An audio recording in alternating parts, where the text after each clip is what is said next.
Welcome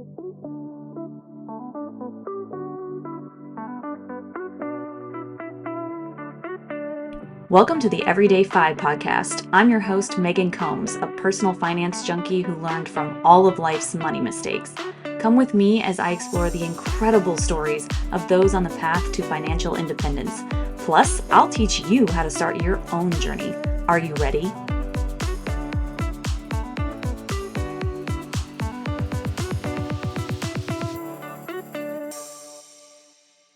Thank you for joining me. Today we're discussing why every single one of us should pursue financial independence, even if we love our jobs.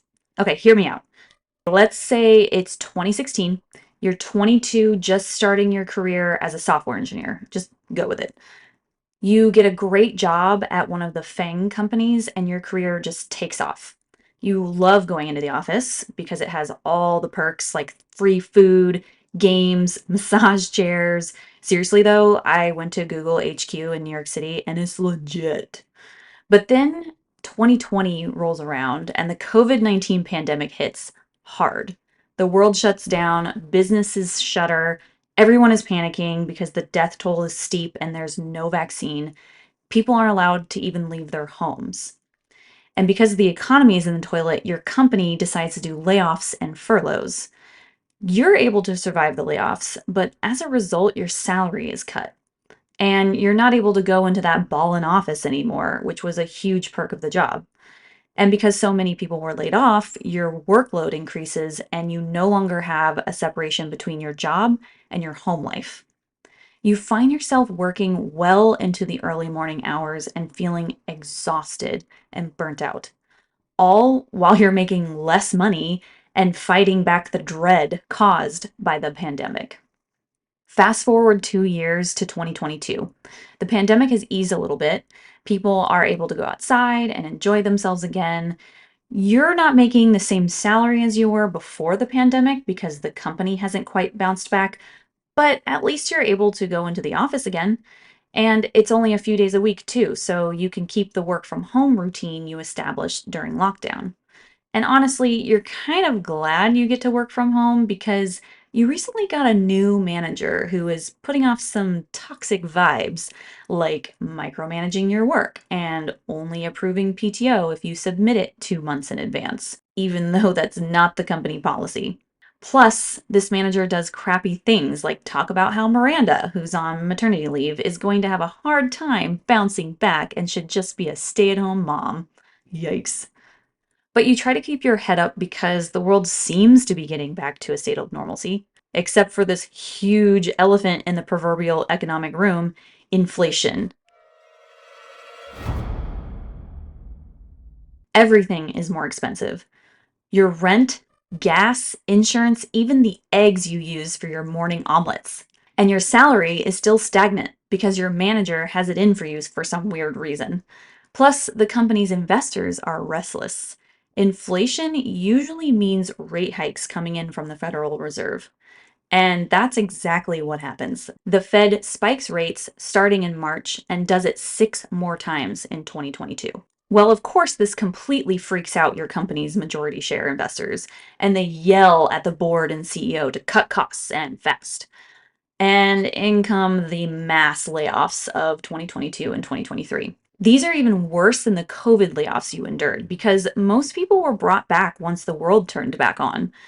These layoffs are swift, out of nowhere, and have zero empathy behind them. They're simply a cost-cutting measure, the only way to keep the business going, the CEO whispers to himself at night in bed so he can fall asleep. You again avoid getting laid off, but it's a near miss. And the culture of the company afterwards deteriorates rapidly. People stop coming into the office even though the CEO put a return to office mandate in place. The budgets for fun are completely cut, so there are no more happy hours, free lunches, or team outings. And because the staff was so severely reduced, your workload almost doubles while your toxic manager denies you a promotion, citing lack of dedication to the job because you took 2 weeks off to go to Europe the previous spring. Ugh. At this point, you've had enough. You're this close to hopping on the rage quit bandwagon, but instead you decide to Google, how can I stop working and still live my life? And the internet delivers a torrential downpour of financial independence retire early content. Here it is, exactly what you've been looking for. A way to escape the grind of your toxic workplace and live a life of freedom and choices. You dive headfirst into blogs, articles, podcasts, and books. You're shook when reading Mr. Money Mustache's Simple Math article. You study and highlight J.L. Collins' Simple Path to Wealth book. You devour every episode of Choose FI and Afford Anything. You start analyzing your spending habits, cutting bloated costs, and being more intentional with your spending. You start looking for a job with higher pay that's fully remote so you can move to a lower cost of living area. You save 50, 60, 70% of your income and learn to live on the rest. You then realize you'll reach financial independence in 7 years and gleefully hand in your 2 weeks notice and revel in the look on your crappy manager's face. And you know that you'll never have to be stuck in a job like that ever again because you're now on the path to financial freedom. This, my friends, is the power of pursuing financial independence. Situations can always change. You may love your job now, but what if another pandemic hits, or you get laid off, or your manager leaves and is replaced by someone awful? What if the company shuts down? What if you have a child and prefer to spend time finger painting with them rather than in a cubicle all day? Financial independence gives you options. You don't have to quit working, but you will be able to choose what work you want to do. After all, Taylor Swift and Beyonce are technically financially independent, and look at them slay. So, what exactly does it mean to pursue financial independence? Don't worry, I'll be covering a lot of the tactical pointers and mindset shifts needed to embark on this path in upcoming podcast episodes, so stay tuned. But in a nutshell, financial independence is when you have enough wealth that you could easily stop working forever and live off your investments. One aspect of the financial independence community is retiring early from the corporate world. And the best way to get there is through a larger than average savings rate, usually 50% or higher. However, financial independence isn't just about retiring early or escaping a job you hate. It's about gaining control over your life, empowering yourself to pursue your passions wholeheartedly, and creating a secure future. Here are 5 key points about the FI movement. Key point number 1, liberation from fear. Financial independence frees you from the fear of financial instability, allowing you to take risks, innovate, and fully engage in your professional and personal pursuits. A few months ago, I was asked to quit my job.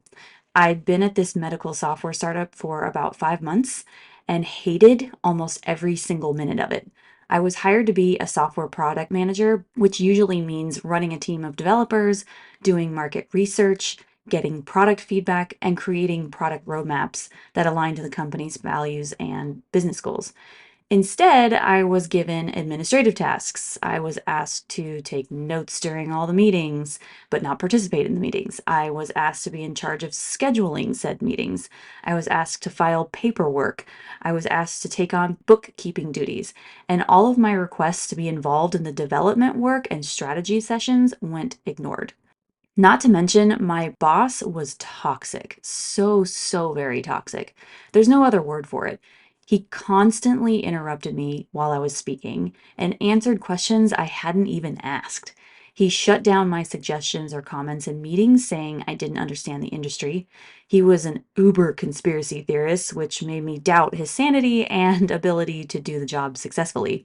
He knew nothing about developing software products, but refused to listen to any experts, including myself. So by the time 5 months rolled around, I was so miserable that I started attending meetings camera off. I stopped taking notes and filing the paperwork. I basically stopped doing the job. And it wasn't because I was being lazy or spiteful or malicious.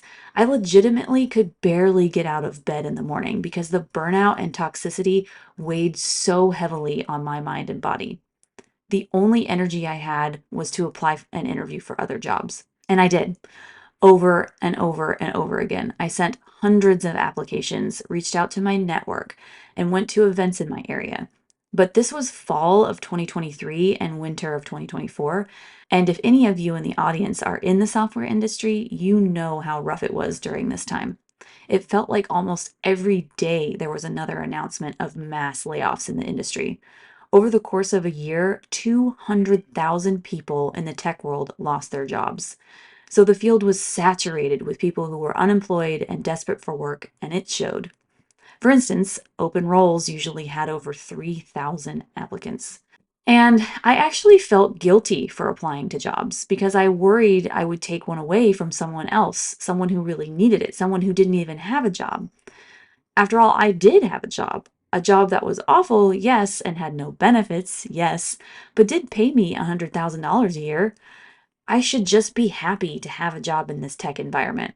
And maybe the reason I'm unhappy is because I just need to try harder and work harder and suck it up and just get through it and do the job they asked me to do, even though it's not what they hired me to do.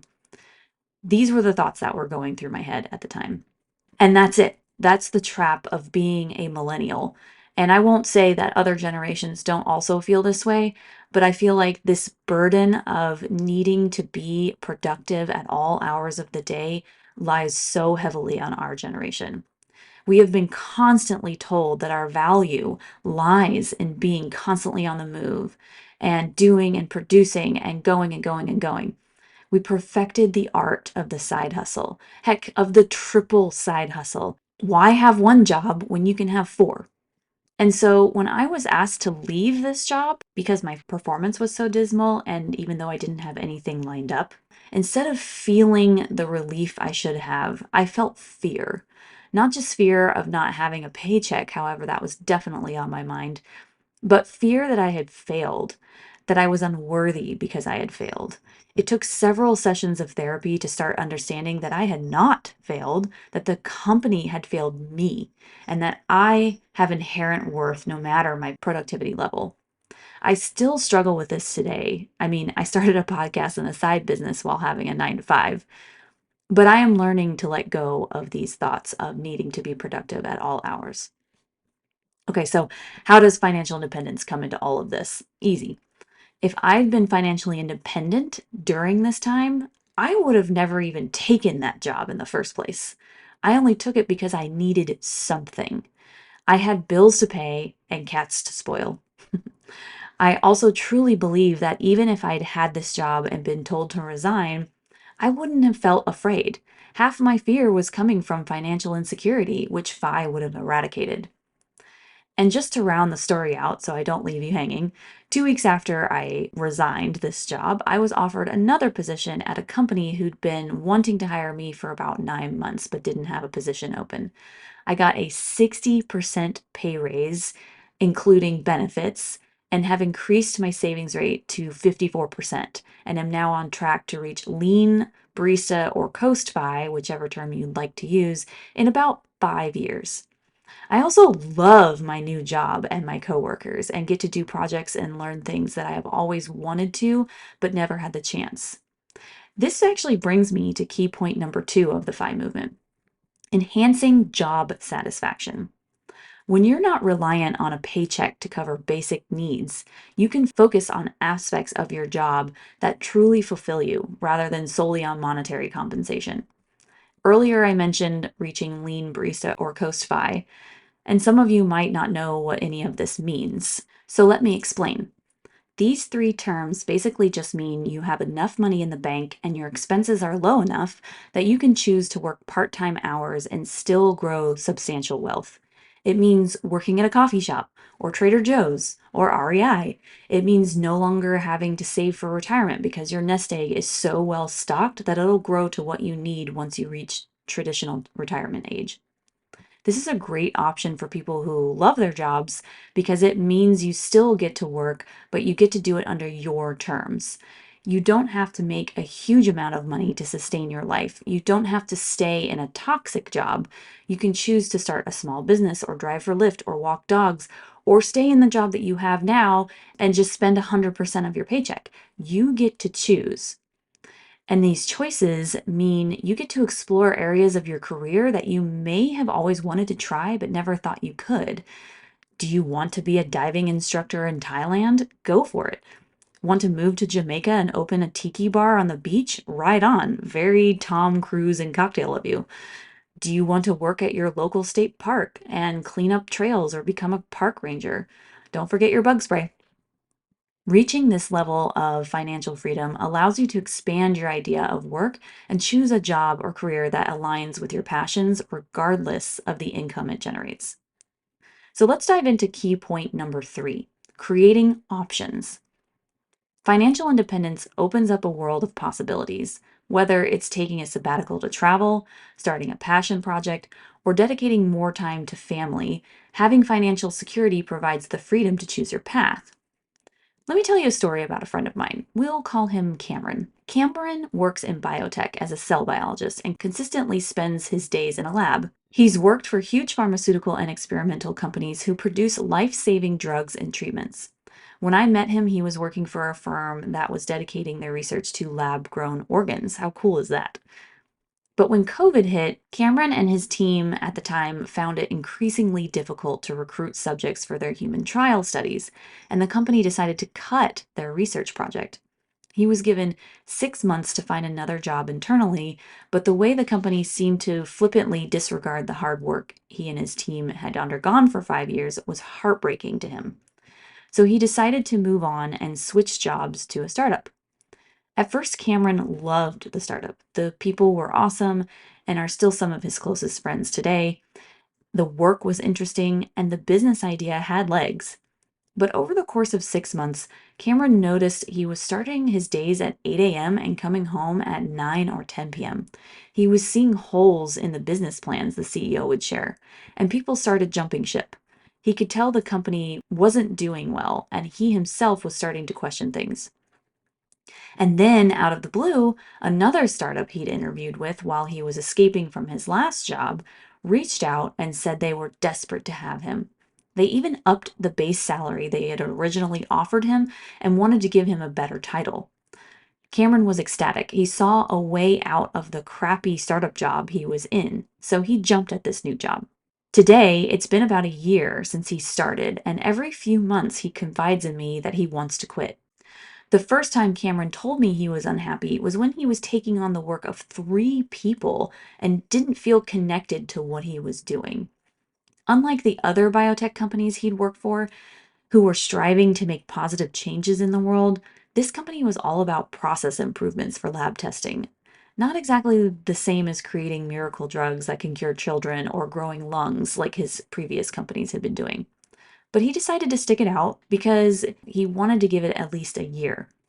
But now he's undergoing an even harder dilemma. His manager has proved to be incredibly toxic. She doesn't do her job, so he has to pick up the slack. She shuts down all of his ideas for improvements. She's often missing from the office when her team needs her. And worst of all, she talks about him behind his back to her other subordinates. When he told me this, I was incensed. I mean, we're all in our mid-30s, for goodness sake. Isn't it high time we move past juvenile behavior like gossip? The situation has gotten so bad that Cameron desperately wants to quit and is feeling depressed. He even said he'd enjoy just working at REI because he feels so burnt out and disillusioned with this field he's been in for 12 years. Luckily, Cameron is now on the path to financial independence, but he's still not able to leave this horrible job. These experiences have taught him how important it is to be financially independent. Now he's on his way and hopefully will be able to leave this job very soon. Financial freedom will give him options. Even saving a year's worth of money gives him the option to take a break, find a new path, or travel and discover himself. Let's move on to key point number 4. This is all about building generational wealth. Achieving financial independence isn't just about securing your own future. It's also about creating a legacy for loved ones and future generations. Many of us on the FI path will build a copious amount of wealth. Because our spending is so low and our investments grow so large, we're bound to accumulate a bounty of moolah. Some people like Ramit Sethi really take issue with this. When he interviewed Mindy from Bigger Pockets and Carl from 1500 Days, he implored them to spend more of their $4.3 million chunk of cash. Now, I have to admit, I see where Ramit is coming from. I know. Most people in this community really don't like Ramit because his opinion about the fire movement is not exactly rosy. I personally think he has this opinion because it generates controversy and gets him engagement, and I think he's a secret fire lover. But anyway, if you're part of the financial movement, you're probably an extremely frugal person. And while some love that kind of lifestyle, others may adopt it for the wrong reasons. If fear and anxiety is preventing you from enjoying a dinner out with your daughter because she orders a $20 item off the menu, and you have $4.3 million, you've got a problem. However, if the reason you're not spending your money is because you want to leave behind a legacy, then I envy your beneficiaries. And the cool thing is, you don't have to wait until you kick the bucket. Bill Perkins, in his book Die with Zero, talks about bequeathing your legacy while you're alive when the recipients truly need it, rather than leaving them a massive amount of money when they themselves may already be in their 60s or 70s. Another great use for legacy money is donating it to charities after you've passed. During your lifetime, having a charitable donation fund that grows with the market is a smart idea. But what if you die and don't want to leave all your wealth to a family member? Why not surprise an organization that you supported throughout your life with a large donation? You'll just have to be okay with them kind of sort of celebrating the fact that you're now warm food. The fifth and final key point of the five movement is preparing for the unexpected. Life is unpredictable, and financial independence provides a safety net for unforeseen circumstances such as health emergencies or economic downturns. Many people in the FI community also have the ability to self insure against potential catastrophes like needing long term care or providing such for a loved one. Since our savings rate gets into the 50% range or higher, we're able to sock away a lot of that cash into funds that are for true rainy days. This means we don't have to buy expensive long term care policies or whole life insurance, although I would argue no one needs whole or universal life insurance. I still recommend buying a term life policy while you're in the accumulation phase if you have people relying on your income. But otherwise, our community is set as long as we keep up that fat savings rate. So, what do you have to do to get on the path to financial independence? A notable identifier of people on the path to FI is someone who doesn't care much for physical possessions. Fancy cars, big homes, luxury clothing, expensive makeup and skincare. It's just not something people on the FI path care that much about. Now, we don't begrudge people for loving these types of things. But as Paula Pant says, you can afford anything, but not everything. Everything you buy has a cost benefit to it. If you decide to buy the big house because it's what people around you are doing, that means you have to sacrifice in other areas to continue having a high savings rate. Else, you won't be able to go down the path to early financial independence or retire at the traditional age of 65 or 70. But if that's what you want to do, go for it.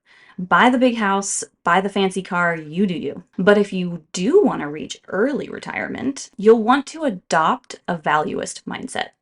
This is a term often used by Brad Barrett from the Choose 5 podcast when he talks about what he spends money on. A great exercise is writing down 3 to 5 values you have in your life. They don't have to be money related either.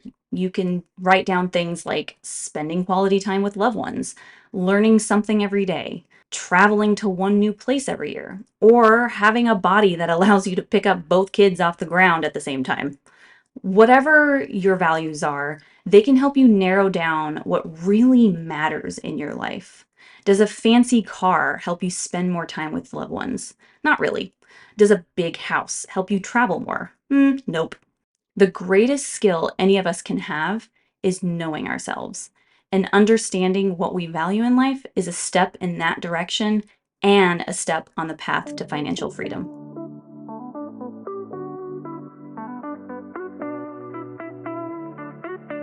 Thanks for listening to the EverydayFI podcast. If you like the show, please subscribe in your favorite podcast player and leave a review. I love hearing from you. If you want more, follow me on Instagram at @alatemoney, where I post daily insights on how to reach financial independence. See you next time as we continue to go down the path to financial freedom.